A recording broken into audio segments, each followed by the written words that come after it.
வருகிற ஜனவரி 31ஆம் தேதி டெல்லியிலே உச்சநீதிமன்றத்திலே தீர்ப்பு என்று ஒரு செய்தி வெளிவந்திருக்கிறது. இது அடுத்தபடி. இதை பற்றி பேசுகிறேன். அடுத்தபடி இந்த அறவழி போரிலே அதற்கு துணை நின்று போராடிய படித்த இளைஞர்களுக்கும் பண்பட்ட மாணவர்களுக்கும் பாரம்பரியத்தை காக்க துடித்த உண்மை தமிழ் உணர்வாளர்களுக்கும் பொங்கி எழுந்த பொதுமக்களுக்கும் போராடிய நல்ல தமிழ் நெஞ்சங்களுக்கும் என்னுடைய நன்றி, மனமார்ந்த வாழ்த்துக்கள். சில குறைகளை மீறி நிறைந்திருக்கும் நிறைகளை பாராட்டுவதே நல்ல ஒரு தமிழனுக்கு பண்பு என்ற முறையில் மட்டும் ஒன்றை சொல்லுகின்றேன். இந்த அறவழி போராட்டத்தை கண்டு உடனே அடித்து பிடித்து டெல்லிக்கு சென்று மாண்புமிகு பிரதமர் மோடி அவர்களை சந்தித்து அவசரமாக அவசர சட்டத்தை இயற்றி அதை சட்டமன்றத்திலும் ஒப்புதல் பெற்று ஜல்லிக்கட்டு மீதான தடையை நீக்க முற்பட்ட மாண்புமிகு தமிழக முதல்வர் பன்னீர்செல்வம் அவர்கள் தலைமையிலான மாநில அரசுக்கும் அதற்கு உறுதுணையாக பக்கபலமாக நின்று ஒத்துழைத்த மாண்புமிகு பிரதமர் மோடி தலைமையிலான மத்திய அரசுக்கும் நன்றி. அம்மா அவர்கள் இருந்த காலத்திலேயே அதிமுகவிலே இருந்த அத்தனை பேருக்கு மத்தியிலே முதல்வர் ஆவதற்கு பன்னீர்செல்வத்துக்குத்தான் ஆண்டவரே கொடுத்தார் வாய்ப்பு. அப்படி இருக்க அம்மா இல்லாத காலத்திலும் அவருக்கே வாய்ப்பா என்று சிலருக்கு வந்திருக்கிறது அங்காளாய்ப்பு. அதன் காரணமாகத்தான் இந்த அறவழி போராட்டத்தின் முடிவிலே முதல்வருக்கு ஏற்பட்டதோ சின்ன சிராய்ப்பு. பாவம் முதல்வர் பன்னீர், உள்ளுக்குள்ளே வடிப்பார் போல் இருக்கிறது கண்ணீர். ஆம், சிலர் அவருக்கு ஏற்படுத்த நினைக்கிறார்கள் கெட்ட பேரு. அதனால் தான் இடையிலே புகுந்து இழுக்க நினைத்திருக்கிறார்கள் தேரு. இல்லை என்றால் இந்த அறவழி போராட்டம் 6 நாட்கள் அமைதியாகத்தானே போய்கொண்டிருந்தது. 7வது நாள் எங்கிருந்து வந்தது தடாலடி மாற்றம்? ஏன் இந்த காவல்துறையின் அடாவடி சீற்றம்? திரைக்கதையை மாற்றியது யார்? திரைக்கு பின்னால் நின்று சூழ்ச்சி செய்தது யார்? சட்டம் ஒழுங்கை காப்பாற்ற வேண்டிய காவல்துறையே கட்டவிழ்க்கும் வன்முறை காட்சிகளை எங்கிருந்து கொண்டு வந்தார்கள்? ஒரு பக்கம் ஒரு இளைஞனை கீழே பிடித்து தள்ளும் காட்சி, வழியில் நின்ற வாகனங்களை கீழே தள்ளி நொறுக்கும் காட்சி, ஆட்டோவுக்கு தீ வைக்கும் காட்சி, குடிசைக்கு தீ வைப்பது போன்ற காட்சி. இது என்ன சினிமாவா? இல்லை நிஜமா? திரைப்பட காட்சியா? இல்லை திறம்பட ஆட்சி செய்ய முடியாத ஒரு ஆட்சியா? திறம்பட செயல்பட முடியாத ஒரு ஆட்சியா? இது மக்கள் கேட்கின்ற கேள்வி. நான் கூட கேள்விப்பட்டிருக்கின்றேன். பொதுவாக புயல்தான் கொள்ளுமா மையம். இப்பொழுது தமிழக அரசுக்குள்ளே புகுந்திருக்கிறதோ ஒரு புதிய அதிகார மையம் என்பதே பலரது ஐயம். அதனால் தான் சொல்லுகின்றேன், உண்மையிலேயே இதற்கு ஒரு சிபிஐ விசாரணை கமிஷன் வேண்டும். அது மட்டுமல்ல, இந்த அறவழி போராட்டத்துக்குள்ளே புகுந்து தீயை வைத்து கொளுத்திய அந்த தீய சக்திகள் யார் என்பது கண்டுபிடிக்கப்பட வேண்டும். ஏன்னா நம்ம நாட்டில் சாதாரண ஏழை குடும்பத்து மாணவன் ராம்குமார் சாவில் மர்மம் இருக்கிறது என்று சொன்னாலும் கேட்பதற்கு நாதி இல்லை. ஏன் சரித்திரம் படைத்த முன்னாள் முதல்வர் அம்மாவுடைய சாவிலே மர்மம் இருக்கிறது என்று சொன்னாலும் அதை கேட்பதற்கு நாதி இல்லை. அதையும் மீறி பலர் கேட்டாலும் அதற்கு நீதி இல்லை. கணம் நீதிபதி, உயர் நீதிமன்றத்துடைய நீதிபதி வைத்தியநாதன் அவர்களே முன்னாள் முதல்வர் அம்மாவுடைய சாவில் இருக்கக்கூடிய மர்மம் குறித்து பல சந்தேகங்களை எழுப்பினார். உடனே நம்முடைய பாட்டாளி மக்கள் கட்சியுடைய தலைவர் டாக்டர் ராமதாஸ் ஐயா வெள்ளை அறிக்கை வேண்டும் என்றார். அதற்கு பின்னே சட்டமன்ற எதிர்க்கட்சி தலைவர் நண்பர் ஸ்டாலின் அவர்களும் வேண்டுமென்றார் வெள்ளை அறிக்கை. ஆனால் இதுவரை அம்மாவுடைய சாவின் இருக்கக்கூடிய மர்மம் குறித்து தமிழக அரசு வெள்ளை அறிக்கையும் கொடுக்கவில்லை, வெள்ளரிக்காய் அறிக்கையும் கொடுக்கவில்லை. இதிலே சட்டமன்ற கூட்டத்தொடர் வேறு நடக்கிறது. உண்மையில் இந்த நாட்டில் என்னதான் நடக்குது எனக்கு ஒன்றுமே புரியல. ஆனால் ஒன்று மட்டும் புரிகிறது, தமிழ்நாட்டிலே தர்மத்தை ஒரேடியாக உறங்க வைத்துவிட்டு அதர்மம் ஆட்டம் போடலாம் என்று திட்டம் போட்டுக் கொண்டிருக்கிறது.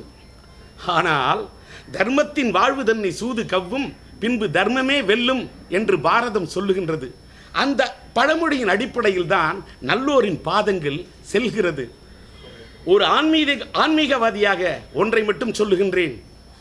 முன்னாள் முதல்வர் அந்த அம்மாவின் ஆத்மா அடையவில்லை சாந்தி, நியாயத்துக்காக குரல் கொடுத்து கொண்டே இருப்பேன் நெஞ்சத்திலே தர்மத்தை ஏந்தி. இது ரெண்டு விதமாக இதை நீங்கள் பார்க்கணும். இப்போ டெல்லியில் நாளைக்கு சுப்ரீம் கோர்ட்டில் இந்த வழக்கு வருது, 31ஆம் தேதி தீர்ப்பு. ஆனால் நீங்கள் ஒரு விஷயத்தை நல்லா நோட் பண்ணி பார்க்கணும். நம்மளுடைய சுற்றுச்சூழல் துறையுடைய நம்ம விலங்குகள் நல வாரியம் சார்பாக அஞ்சலி சர்மா போட்ட வழக்கு இன்றைக்கு அது அப்படியே பின்னுக்கு தள்ளி வைக்கப்பட்டுடுச்சு. இதுவே இந்த மாணவர்கள் நடத்திய அறப்போராட்டத்துக்கு கிடைத்த முதல் வெற்றி.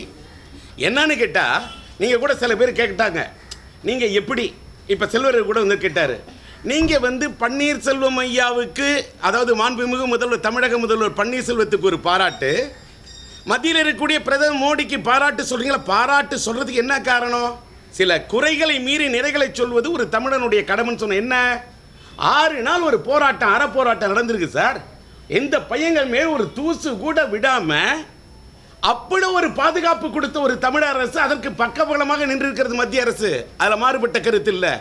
7வது நாள் ஒரு தடாலடி மாற்றம். ஆனால் இந்த 6 நாள் போராட்டத்தில் ஒரு அவசர சட்டம் கொண்டு வரணும்னா சாதாரண விஷயமா சார்?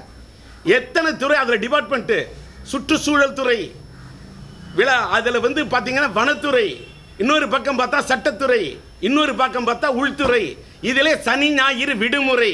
இதை மீறி பிரதமர் மோடி அவர்கள் படித்திருக்கிறார் ஒரு முறை. இதை விட என்ன சார்? ஒரு 6 நாள் நடந்த மாணவர்களோட போராட்டத்துக்கு ஒரு பிரதம மந்திரியா அவர் ரியாக்ட் பண்ணி இந்த அவசர சட்டத்தை ஏற்றுவதற்கு ஒத்துழைப்பு கொடுத்திருக்கிறார். இந்த அவசர சட்டத்தை கொண்டு வருவதற்கு மாண்புமிகு தமிழக முதல்வர் பன்னீர்செல்வம் அவர்கள் முயற்சி செய்திருக்கிறார். நான் கேட்குறேன், பன்னீர்செல்வம் அவர்கள் தமிழக முதல்வராக டெல்லிக்கு போனார், பிரதமர் மோடியை சந்திக்க முடிஞ்சது, ப்ராப்பர் அப்ரோச். ஆனால் திடீரென்று பன்னீர்செல்வம் அவர்கள் தமிழக முதல்வர் டெல்லிக்கு சென்றவுடன் நாடாளுமன்றத்துடைய நம்முடைய துணை சபாநாயகர் தம்பித்துரை அதிமுகவின் நாடாளுமன்ற உறுப்பினர்களை அழைத்து கொண்டு நாங்கள் சென்றுவிட்டு பிரதமர் மோடியை சந்திக்க முடியாமல் திரும்புகிறார் என்று சொன்னால், நான் கேட்கிறேன், இதுவே தமிழக முதல்வர், மாண்புமிகு முன்னாள் தமிழக முதல்வர் புரட்சி தலைவி பொன்மன செல்வி அம்மா டெல்லிக்கு சென்றிருக்கும் போது இதே தம்பித்துரை நாடாளுமன்ற உறுப்பினர்களை அழைத்து கொண்டு சென்று பிரதம மந்திரியை சந்திக்க முயற்சி பண்ணுவாங்களா? பண்ண மாட்டாங்க. இதில் என்ன? இதிலேயே தெரியுது அவர்களுக்குள்ளேயே இருக்கக்கூடிய உட்கட்சி பூசல். அதனால் அவங்க கட்சிக்குள்ளே இருக்குது ஏதோ ஒரு கீறல். அதனால் தான் இந்த இந்த காவல்துறையோட அத்துமீறல். இது என்னுடைய பாயிண்ட். ஏன்னா அந்த மாணவர்கள் என்ன சார் பாவம் பண்ணாங்க? அந்த மாணவர்களுடைய 65 இந்திய எதிர்ப்பு போராட்டம், மாணவன் நினைத்தால் நடத்தி காட்டுவான். அதற்கு பிறகு இப்படி அது மொழி போர், இது ஒரு அறவழி போர். இந்த போருக்கு இந்த அளவுக்கு ஒரு மக்கள் பொங்கி எழுந்து உண்மையான தமிழ் உணர்வாளர்கள் மாணவர்கள் அத்தனை பேரும் போராட்டத்தை கொச்சப்படுத்த 7வது நாள். இன்னும் சொல்ல போனால் சட்டசபையில் முதல்வரே சொல்றாரு, அவரே சொல்றாரு, அவருடைய ஆக்ஷனை மீறி பன்னீர்செல்வம் நிஜ முதல்வர் என்றால் யார் இடையிலே புகுந்து விளையாடக்கூடிய நிழல் முதல்வர்? இதுதான் சிந்திக்க வேண்டிய விஷயமா இருக்கு. இன்னைக்கு நான் பன்னீர்செல்வம் அவர்களுக்கு நாங்கள் பாராட்டு தெரிவித்தாலும் நாங்கள் என்ன சொல்றோம்? அப்பாவி மாணவர்கள் மீது போட்டிருக்கக்கூடிய வழக்குகள் எல்லாம் வாபஸ் பெற வேண்டும். அது மட்டுமல்ல, நடுக்குப்பம் பாதிக்கப்பட்டிருக்கு, மீனவர் குப்பம் அத்தனை பாதிக்கப்பட்டிருக்கிறது. மீனவர்கள் மேலேயும் எந்த விதமான இது இல்லை. அன்றைக்கு அந்த போராட்டத்தின் போது கடைசியில் மாணவர்கள் அத்தனையும் பேரும் கடலை நோக்கி செல்லுகிறார்கள். கடலுக்குள்ளே தள்ளப்படக்கூடிய சூழ்நிலை. அன்னைக்கு அவங்களை காப்பாற்றுக்கு ஓடி வந்தவர்கள் மீனவர்கள், பாதிக்கப்பட்டது மாணவர்கள், பதைத்து ஓடி வந்தவர்கள் மீனவர்கள். அந்த மீனவர்கள் மீது இந்த அரசு எந்த நடவடிக்கையும் எடுக்கக்கூடாது என்பதுதான் எங்களுடைய கோரிக்கை. இதனால இந்த மாதிரி ஒரு பதட்ட சூழ்நிலையெல்லாம் நிலவுகின்ற காரணத்தால் இன்னைக்கு எதையோ ஆன்டிசிபேட் பண்ணி எதையோ எதிர்பார்த்து 144 கடற்கரையில் காத்து வாங்கிறதுக்கு மட்டும்தான் கடற்கரை இன்றைக்கு என்று சொல்லி இது பண்ணியிருக்காங்க. இதுதான் 144 போட்டதற்கான ஒரு சாத்தியக்கூறாக இருக்கும் என்று நான் கருதுகிறேன். இன்னொன்று ஒரு நிமிஷம், நான் நிழல் முதல்வராக யார் இருந்தாங்கன்னு இருப்பா ஒரு புதுசாக புகுந்திருக்கிறதோ ஒரு அதிகார மையம் என்பதே பலரது ஐயம் என்று சொன்னேன். நீங்க ஊடகம் இன்வெஸ்டிகேஷன் ஜேர்னலிஸ்ட் இருக்கீங்க, நீங்க கண்டுபிடிங்க. அப்புறமா எதுக்கு நீங்க இருக்கீங்க? ஜனநாயகத்தில் நீங்களும் ஒரு தூண் தானே, ஊடகமும் ஒரு தூண் தானே, நீங்க கண்டுபிடிக்க வேண்டியது தானே. நாங்கள் இன்னைக்கு என்ன தமிழ்நாட்டில் சட்டமன்றத்தின் பிரதான எதிர்கட்சியா? நான் லட்சிய திமுக. நானாவது இவ்வளவு இதை சொல்கிறேன். நான் கேட்குறேன், ஒன்று சொல்கிறேன், ஊடகம் நான் உனக்கு இது பண்ண வேண்டிய ஒரு விஷயத்துக்கு கேட்குறேன். அப்போலோ ஹாஸ்பிட்டலில் 74 நாட்கள் யோசிச்சு பாருங்க. 74 நாட்கள். இதுக்கு சரி ஓகே, நான் யாரையும் அதிமுகவுக்கு ஒரு பொதுச் செயலாளராக அவங்க அந்த அம்மா வந்துட்டாங்க. அவங்க ஏதாவது அதிமுக தொண்டர்களுக்கு பதில் சொல்லியிருக்காங்களா? இல்லை தமிழ்நாட்டு மக்களுக்கு பதில் சொல்லியிருக்காங்களா? இல்லை தமிழக முதல்வராக இருக்கக்கூடிய மாண்புமிகு முதல்வர் பன்னீர்செல்வம் பதில் சொல்கிறாரா? யாருமே பதில் சொல்ல. வெள்ளை அறிக்கை கேட்டால் வெள்ளை அறிக்கையும் கொடுக்கல. வெள்ளை அறிக்கை கேட்டவங்கெல்லாம் இப்போ ஏன் கேட்கல? சட்டமன்ற கூட்டத்தொடர் நடக்குது. நான் என்ன சொல்ல வரேன், அவரை எதிர்க்கட்சி ஆளுங்கட்சி அவர்களுடைய பணியை செய்தால் எதிர்க்கட்சி அவர்களுடைய பணியை செய்ய வேண்டும். இந்த போலீஸோடைய அத்துமீறல் எப்படி நடந்தது? தமிழ்நாட்டு மக்கள் வெட்கி தலைகுனிகிறார்கள். எங்கேருந்து இது நடக்கும்? நான் கேட்ட மாதிரி இது சினிமாவா நிஜமானு கேட்டேன்னா அறிக்கையிலே இவ்வளோ கொடுத்துருக்கேன். இதெல்லாம் யார் எழுதணும்? இதெல்லாம் யார் எடுத்து சொல்லணும்? இதெல்லாம் யார் எடுத்து பேசணும்? எதிர்கட்சி பேசணும். தமிழ்நாட்டில் பல கட்சிக்கிட்ட ஒற்றுமையே இல்லை சார். இல்லைன்னா இந்த ஜல்லிக்கட்டு போராட்டம் இத்தனை வருஷமாக நடந்தது ஏன்? இவர்களால் ஒரு வெற்றியை கொண்டு வர முடியவில்லை. எல்லாரும் போய் தனித்தனியாக போராடணும். அவங்கவுங்களுக்கு தனியாக வேணும் பேர், அவங்கவுங்களுக்கு பேராசை. ஆனால் உண்மையிலே தமிழனோட இன உணர்வை காப்பாற்றுங்க. இதே தான் ஈழத்தமிழர் பிரச்சனையும் ஒற்றுமை இல்லை. தமிழர்களுடைய பலவீனமே ஒற்றுமையின்மை. அதனால தான் எங்கிருந்து வந்தது பீட்டா? யாருடைய காலத்தில் வந்தது சொல்லுங்க? காங்கிரஸுடைய ஆட்சி காலத்தில் தான் போட்டார்கள் வித்து. அதனால தான் இந்தியாவை பிளாட்டு போட்டு வித்தார்கள் வித்து. அதனால தான் அவர்கள் சேர்த்தார்கள் சொத்து. மறுக்க முடியுமா? காங்கிரஸ் ஆட்சி காலத்தில் வந்தது பீட்டா இல்லைன்னு ஆதாரத்தோட எழுத்து இல்லை மறுக்க சொல்லுங்க. அதெல்லாம் இல்லை சார். ஒரு 6 நாளில் நடந்த போராட்டத்துக்கு ஒரு மத்தியில் இருக்கக்கூடிய பிரதமர் மோடியோட அரசு இந்த அளவுக்கு ஒரு ரியாக்ஷன் கொடுத்துருக்கிறாருன்னா, இன்னொன்று கேட்கலாம். இதே டி ராஜேந்தர் இதே மோடி அரசை பார்த்து நான் கேட்டேன். என்ன கேட்டேன்? தமிழ்நாட்டில் இருக்கக்கூடிய 40 நாடாளுமன்ற உறுப்பினர் இருக்கீங்களே, என்ன புயல் தோட்டத்தில் பூந்தோட்டத்தில் பூ பறிச்சுக்கிட்டு இருக்கீங்களான்னு கேட்டேன். ஏன் டெல்லிக்கு போகலன்னு கேட்டேன். யாருக்கு? வேற எந்த அரசியல் கட்சியும் ஏன் கேட்கல? ஏன் கேட்கல? ஏன் கேட்க முடியல? ஏன் நாக்கள் நரம்பு இல்லை? ஏன் ஒரு வரம்புக்குள்ள பேசுறீங்க? என்ன காரணம்? யாருக்கு அண்டர்ஸ்டாண்டிங்கு சொல்லுங்க. ஆனால் இதே தமிழ்நாட்டில் தமிழிசை பாடுகிறார், பல விஷயத்துக்கு இசை பாடுகிறார், இல்லை வசை பாடுகிறார். ஏன் ஜல்லிக்கட்டு மேட்டர் சரியா அந்த அம்மா பேசலன்னு நான் கேட்டேன். அது மட்டுமல்ல, பொன்னார் என்ன சொன்னார், சொன்ன கொள்கையில எங்கே நின்னார் அவரை கேட்டேன். இதே இந்த மத்திய அமைச்சராக இருக்கக்கூடிய மாண்புமிகு பொன் ராதாகிருஷ்ணன் அவர்கள் மோடி அவர்களிடத்தை எடுத்து சொல்ல வேண்டிய விதத்தில் சொல்லியிருக்க வேண்டும். அவர் இவ்வளவுக்கு ஒரு வழக்கறிஞர், ஒரு வழக்கத்துக்கு மாறான அறிஞராக இருந்து வழக்கறிஞராக வழக்குரைப்பதை போல அவர் தான் he has to communicate, he has to translate the things what's happening in Tamil Nadu. Actually it's the duty of the central minister. அப்படி சொல்லியிருந்தா மோடி நிச்சயமா பிரதமர் மோடி அவர்கள் இதை முன்னாடியே பண்ணி கொடுத்திருப்பார். இப்பயும் கூட இதற்கு அடுத்த கட்டமாக கூட சில ஆதிக்க சக்திகள் இந்த தமிழ்நாட்டில் மாணவர்கள் எல்லாம் போராடி, தமிழ் இன உணர்வார்கள் போராடி இந்த கிடைத்த வெற்றியை கொச்சைப்படுத்த முயற்சிக்கலாம். மாண்புமிகு பிரதமர் மோடி அவர்களுக்கு ஒரு கோரிக்கை வைக்கிறேன். இந்த தமிழ்நாட்டின் இன உணர்வை புரிந்து கொள்ளாமல் ஈழத்தமிழர்களுக்கு துரோகம் இழைத்த காங்கிரஸை தமிழ்நாட்டில் அடியோடு விரட்டுவதற்கு அன்று தொட்டு இன்று வரை பேசிட்டு இருக்கிறோம். டி ராஜேந்தர் ஈழத்தமிழர் பிரச்சனைக்காக மாநில சிறுசேமிப்பு துணைத் தலைவர் பதவி ராஜினாமா செய்துவிட்டு காங்கிரஸை எதிர்த்து போராடியவன். காங்கிரஸோடு கைகோத்த எந்த கட்சியோடும் கூட்டணி வைக்க மாட்டேன் என்று ஒரு இதோடு இருக்கிறேன். ஆனா இன்னைக்கு தமிழ்நாட்டுக்கு சில பேர் அழைச்சிட்டு வர பார்க்குறாங்க. ராகுல் காந்தி இவங்க அழைச்சிட்டு வர பார்க்குறாங்க. ராகுல் காந்தி யாரு உங்களுக்கே தெரியும். அம்மாவுக்கு அஞ்சலி செலுத்துறதுக்காக வந்துட்டு போலாம் ராகுல் காந்தி. ஏன் அம்மாவோட படத்துக்கு முன்னாடி சிலர் படைக்கலாம் 1000 கிலோ பூந்தி. ஆனால் அந்த அடையாது அந்த அம்மாவுடைய ஆத்மா சாந்தி, அடையல இந்த அம்மாவோட ஆத்மா சாந்தி. நான் இதை சொல்றேன், சொல்லிட்டேன். இந்த துணிச்சல், இந்த துணிவு அப்படிங்கிறது நான் கடவுளை நம்புறேன். இப்போ இந்த ஜல்லிக்கட்டு போராட்டம் கூட இது தடை நீங்க வேண்டும் என்று நான் என்ன நம்பல, இறைவனை தான் நம்பினேன். அவனியார்புரத்துக்கு போனேன். ஐயனார் கோயிலில் தான் பூஜை பண்ணணும்னு அந்த ஜல்லிக்கட்டுக்கு இது பண்ணக்கூடிய ஊர் பெரியவங்க சொன்னாங்க. போய் பூஜை நடத்தினேன், என் கையால் பூஜை பண்ணேன். அப்போ சொன்னேன், ஐயனார் தீட்டி வச்சிருக்கிறது அறிவால், அவரோட அருளால், ஏன்னா நான் அரசியல் பேசுகிற அறிவால் இந்த ஜல்லிக்கட்டு போராட்டத்தின் மீது இருக்கக்கூடிய தடை நீங்க வேண்டும். அது நடக்கும் அவர் அருளால். இந்த காட்சி பொருளாக இருக்கக்கூடிய விலங்கியல் பட்டியலிருந்து காளை மாடு நீக்கப்படும். இந்த ஜல்லிக்கட்டு போராட்டம் நடத்த வழி வகுக்கப்படும் இறைவன் அருளால்.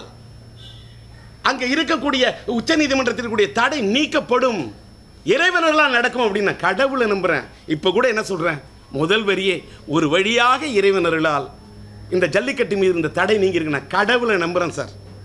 என்ன அதனால தமிழக அரசுக்கு ஒரே கோரிக்கை, இந்த மாணவர்கள் குற்றச்சாட்டு, மாணவர்லாம் என்ன பண்ணுவோம், அப்பாவி மாணவர்கள், அந்த மீனவர்கள், இதில் வேற வேற இதெல்லாம் சொல்லிக்கிட்டு இன்னும் சொல்ல போனால் சில முஸ்லீம் அமைப்புகள் மேலே ஒரு கெட்ட பெயர் ஏற்படுத்துறதுக்கெல்லாம் சில முயற்சிகள் எல்லாம் ரொம்ப தவறுங்க, எல்லாம் ரொம்ப தவறு. ஏதாவது மொட்டை தலைக்கு முழங்காலுக்கு முடிச்செல்லாம் போடக்கூடாது. வந்து கொண்டிருந்தது என்னை தேர்தலிலே நிற்க வேண்டும் என்று தமிழ் திரையுலகத்தின் உண்மையான சில நல்ல நல விரும்பிகள் ஆசைப்பட்டு வலியுறுத்தினாங்க, அவங்களோட கருத்தை தெரிவித்தாங்க. அவங்க நான் எவ்வளவோ மறுத்து பார்த்தும் நான் தான் நிற்க வேண்டும் என்று அவர்கள் வலியுறுத்தினார்கள். நானும் செவி சாய்க்கிறேன் என்று யோசிக்கிறேன் என்று சொல்லியிருந்தேன். நான் யோசிக்கிறேன் என்று சொன்னது அது ஒரு காலகட்டம். இன்னைக்கு நான் இப்போ நீங்கள் கேட்கக்கூடிய இந்த காலகட்டத்திலும் நான் யோசித்து கொண்டு தான் இருக்கின்றேன். ஏன்னா இன்னைக்கு தமிழ்நாட்டை காப்பாற்றுறதே இவ்வளோ பெரிய கஷ்டத்தில் இருக்குது. கேள்வி கேட்குறதுக்கு நாதி இல்லை. இதில் தமிழ் திரைப்பட தயாரிப்பாளர்கள் சங்கத்தை போய் காப்பாற்றணும்னா எனக்கு ஒன்று மட்டும் தான் தோணுது. நான் இன்றைக்கி இங்கே இந்த மீட்டிங் இந்த ப்ரெஸ் மீட்டிங்கை இது பண்ணுறேன். நான் லட்சிய திராவிட முன்னேற்ற கழகத்தின் தலைவராக இது பண்ணுறேன். நான் தமிழ்நாட்டில் ஒரு 3 முன்னாள் முதல்வர்களை எதிர்த்து நான் வாழ்க்கையில் போராடின ஒரு போராளி. நான் ஒரு உழைப்பாளினாலும் போராடினாலும் எனக்கு ஒரு அரசியல் முத்திரை இருக்குது, எனக்கு ஒரு அரசியல் சாயம் இருக்குது.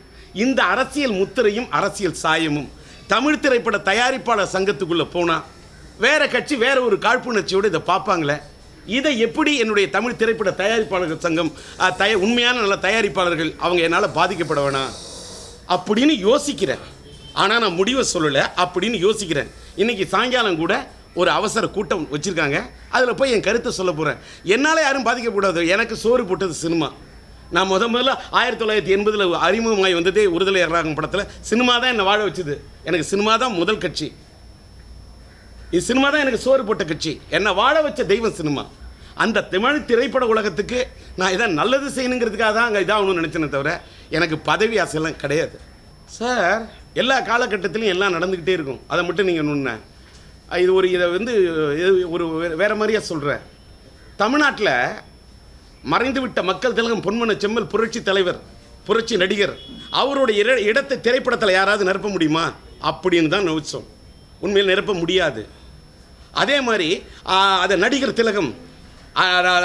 திலகம் சிம்ம குரலோன், சிங்க தமிழன், நம்முடைய மறைந்துவிட்ட சிவாஜி கணேசன் ஐயா, அவரை மாதிரி யாரை நடிக்க முடியுமா?